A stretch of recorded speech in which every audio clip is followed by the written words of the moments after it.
তার তো আমরা সকলেই ভালোবাসি। আর সেটা যদি হয় মোনাকো বিস্কিট দিয়ে, তাহলে তো কথাই নেই। বাচ্চাদের ভীষণই একটা ফেভারিট রেসিপি। আজ আমি নিয়ে এসেছি মোনাকো বিস্কুটের চাট। নমস্কার বন্ধুরা, মুনমুনের পাঁচফোড়নে সকলকে স্বাগত। আসুন শিখে নিই মোনাকো বিস্কুট দিয়ে একটা জিভে জল আনা চাট। তা আমি এর জন্য তো নিয়েছি মোনাকো বিস্কুট, আপনাদের দেখিয়েই দিলাম। প্রথমে আমি একটা জায়গা নিয়েছি, সেখানে বড় চামচের 1 চামচ পেঁয়াজগুলো ছোট ছোট করে কেটে রেখেছি, সেগুলো নিলাম। তার সাথে নিলাম বড় চামচের 1 চামচ আলু সেদ্ধ, যেটা আগের থেকে আমি করে রেখে ছোট ছোট করে কেটে রেখেছিলাম। আর তার সাথে নিচ্ছি বড় চামচের 1 চামচ টমেটো কুচি। এগুলো কিন্তু আমরা চাট বানাবার আগেই কিন্তু আমাদের রেডি রাখতে হবে। আমি এখানে নিয়ে নিচ্ছি হাফ চামচের মতো ব্ল্যাক সল্ট, মানে যেটা আপনারা বলেন বিট লবণ। আর এটা দিচ্ছি আমি হাফ চামচ চাট মশলা। চাট মশলা ছাড়া তো চাট তো হতেই পারে না, তাই তো। আর এখানে আমি নিলাম একটা ছোট্ট কাঁচা লঙ্কাকে কুচিয়ে নিয়েছি, তবে যদি বাচ্চাদের জন্য বানান তাহলে লঙ্কাটা অমিট করতে পারেন। আর নিয়ে নিলাম কিছুটা ধনেপাতা কুচি, এটাও আপনাদের স্বাদ মতো আর পরিমাণ মতো নেবেন। এই সব কিছু দিতে তো লাগবেই। তাছাড়া যদি আপনারা আপনাদের পছন্দ মতো কিছু অ্যাড করতে চান, যেমন ছোলা সেদ্ধ বা অন্য কিছু অ্যাড করতে পারেন। এখানে নিলাম খানিকটা ঝুরি ভাজা, আর নিচ্ছি রোস্টেড বাদাম, যেটা অবশ্যই আগের থেকে খোসাটা ছাড়িয়ে রাখবেন। আর এখন কিছু আমি সস এর মধ্যে অ্যাড করব। প্রথমেই নিচ্ছি আমি টমেটো সস। টমেটো সস তো বাড়িতে প্রত্যেকেরই থাকে, তাই তো। এরপরে আমি দিচ্ছি ভেলপুরির একটা সস, যেটা আপনারা বাড়িতে বানিয়ে নিতে পারেন। তো বানাতে হলে কি করতে হবে, গুড় আর তেঁতুল দিয়ে আগের থেকে বানিয়ে রাখতে পারেন। তবে আমার কাছে দোকানের ভেলপুরি চাট ছিল, তার চাটের মধ্যে সেই সসই ব্যবহার করলাম। আর দিচ্ছি গ্রিন চাটনি, মানে ধনেপাতা আর পুদিনা পাতা দিয়ে একটা তৈরি চাটনি। আর দিলাম একটুখানি কাশ্মীরি রেড চিলি পাউডার, আর টেস্ট অনুযায়ী লবণ। তবে বাচ্চারা খেলে আবারও বলছি লঙ্কাটা না দিলেই ভালো।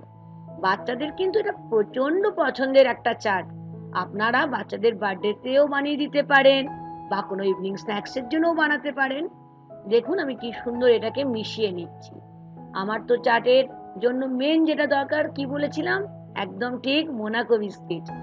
বিস্কিট তো আপনারা চা দিয়ে খেয়ে থাকেন, কখনো খেয়েছেন নাকি মোনাকো বিস্কিট দিয়ে ইয়াম্মি জিভে জল আসা চাট? একবার আমার মতো বানিয়ে খেয়ে দেখুন, ভালো তো লাগবেই, এবং যাদের করে খাওয়াবেন তারা আমাকে তো বলবেই ওয়াও ওয়াও ওয়াও। তাহলে প্রথমেই প্যাকেটটি খুলে বিস্কুটগুলোকে আমি একটা প্লেটে সাজিয়ে নিলাম। আর সাজানোর পরে যে কাজটা আমি করছি, যে আমি চাটের মধ্যে যে স্টাফিংটা দেব, আলু টমেটো পেঁয়াজ ধনেপাতা দিয়ে যেটা করেছিলাম, 1 চামচ করে নিয়ে নিয়ে আমি বিস্কুটের ওপর দেখুন কেমন ভাবে সাজিয়ে নিচ্ছি, ঠিক এরকম ভাবে। তবে একটু ধৈর্য লাগবে, কারণ বিস্কুটগুলো তো খুব ছোট, খানিকটা পাপড়ির মতো, তাই না? দেখুন দেখুন, পাপড়ি কিনতেও হলো না, ভাজতেও হলো না, বিস্কিট দিয়ে পাপড়ির জায়গাটাতে চাট বানিয়ে নিলেন। আমাদের তো গোছানো হয়ে গেল সুন্দর করে। এরপর ওপর থেকে একটু পেঁয়াজ কুচি, একটু টমেটো কুচি, একটু আলু সেদ্ধ, যেগুলো আমরা একটু একটু করে বাঁচিয়ে রেখেছিলাম, সুন্দর করে ওগুলোকে দেখুন একটা একটা করে সাজিয়ে দিচ্ছি। কি কেমন লাগছে? জিভে জল আসছে নাকি? না না না, জিভে জল এলে চলবে না, বানাতে হবে। আর বাচ্চাদের তো দিয়ে বানিয়ে খাওয়াতেই হবে। আর আমাকেও কিন্তু লিখে জানাতে ভুলবেন না কেমন লাগলো। এখন আমি কি দিচ্ছি বলুন তো, টক দই, যেটা একটুখানি লবণ দিয়ে আমি ফেটিয়ে রেখেছিলাম, হাফ চামচের মতো টক দই প্রত্যেকটা মশলার উপরে দেখুন টুপির মতো পরিয়ে দিচ্ছি। কি দারুণ লাগছে না? আর ওপর থেকে ছড়িয়ে দিলাম আবার সেই চাট মশলা, যেটা ছাড়া আমাদের চাট কখনোই হবে না। আর ওপর থেকে খুশি মতো জিনিস আপনারা ছড়িয়ে ছড়িয়ে দেবেন, যেমন ধনেপাতা কুচি, একটু কাঁচা লঙ্কা কুচি যদি ইচ্ছে করে, একটু ঝুরি ভাজা, তারপরে তার সাথে তো যে বাদাম ভাজা আমি দিয়েছি, সেই বাদাম ভাজাটাও একটু ছড়িয়ে দেবেন। সম্পূর্ণ চাটটা কিন্তু নিজেদের পছন্দ মতো, কতটা সস দেবেন, কি কি ভাবে গোছাবেন বা দেবেন, নিজেদের পছন্দ মতো আর নিজেদের টেস্ট মতো। ওপর থেকে আমি এই ভেলপুরির যে সসটা আমার কাছে ছিল, সেটা দিয়ে দিচ্ছি। কি সুন্দর লাগছে না?